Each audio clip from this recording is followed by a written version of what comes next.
All right, we got the garage up. It's going to be 2-story above the garage. You can see the beam seat there for the Paralam beam that's going across. And then those dots up there, that's the anchor bolts for the rim joist. We'll get a better view of this when they get the framing up. Porch out here, you'll see when we get it up. Here's the back side where that glulam beam or that Paralam's going to go. We cut that out so we can get the grout in there. And we're gonna set all of this before we grout the wall. It'll be pretty cool. We got the headers here, the lintels built for the garage door. Again, there's gonna be a porch out here. We're cutting a hole out here for the anchor bolts. See, he's cutting that one there and this one here. We'll see how it goes together in a few minutes. Well, we got all the holes cut. Just drill the holes in, and we're drilling these pretty tight. That's a 5/8 bit. Once you get the everything laid out, then you come back and put the joists, hangers, and the palminator is kind of neat for driving Tico nails. You just put a nail in the end like that, and then push on it, and it pneumatic drives it. Pretty cool. You can hand drive them in too.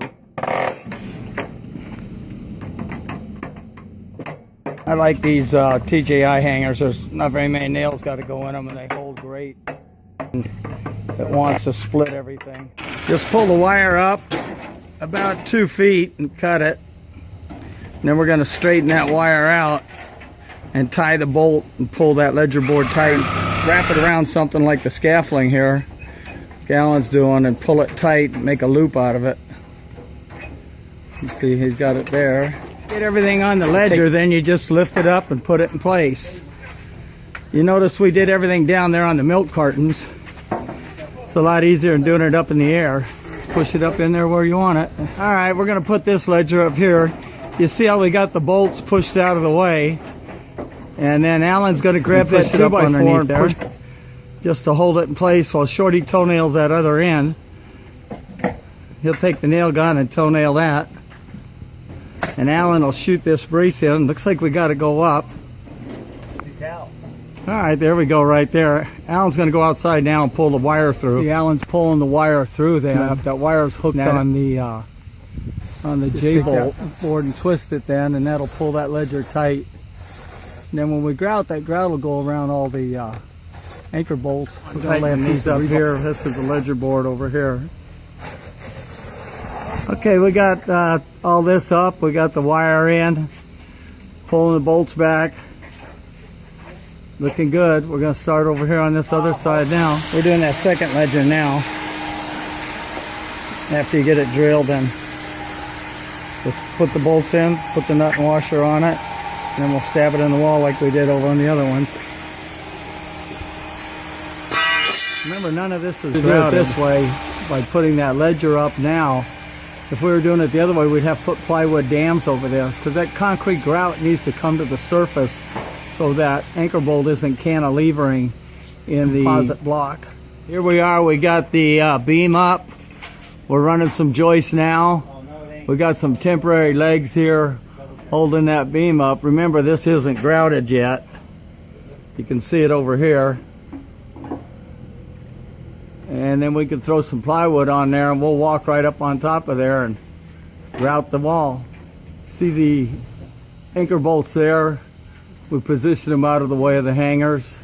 Here's another temporary leg here. And then we'll just grout all of that in when we're ready. We'll try to get this garage up. Makes it easier to grout, plus also gives us some shade here. This is 115 yesterday. Looking at it here. This is kind of a little trick here. If you come back 1 1/8 and put a piece of tape on your gun, then you know how far to stick it into the wall to glue it. I'm going to set a block right here and show you how to do some gluing on it. Just set that inside edge on there, flip it over. Just make sure this is plumb here. To make sure it's at least straight, you can always push it over if you need to. Now remember how we put that tape on there? You just push that gun in, and you want to spot glue this about every 8 to 10 inches. And then we'll get a piece of scrap, and we don't have to come back later and rasp it off. and she'll go outside and glue the outside. It's that simple.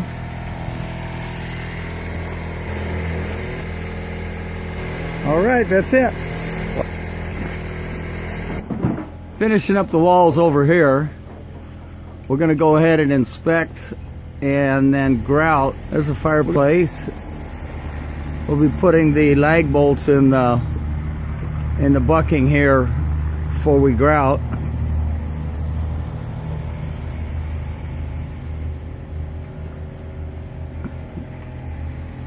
Just finishing up. See the rebar here at the bond beam that's just laying on the ground now, but it's going to go up top when we get up there. Some more bucking here for the last few windows.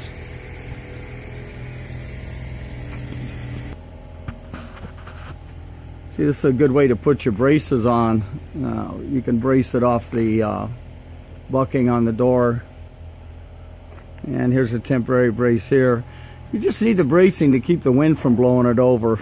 It's not necessarily up there to keep it straight, but you don't want the wind blowing the walls over. The access holes we cut for the plumber so he could get his dirty arms over for the lavatory or the vanity. And then here's the vent pipe up here. It's stubbed up. Put a coupler on it, that way as we run our block up we could extend that vent up.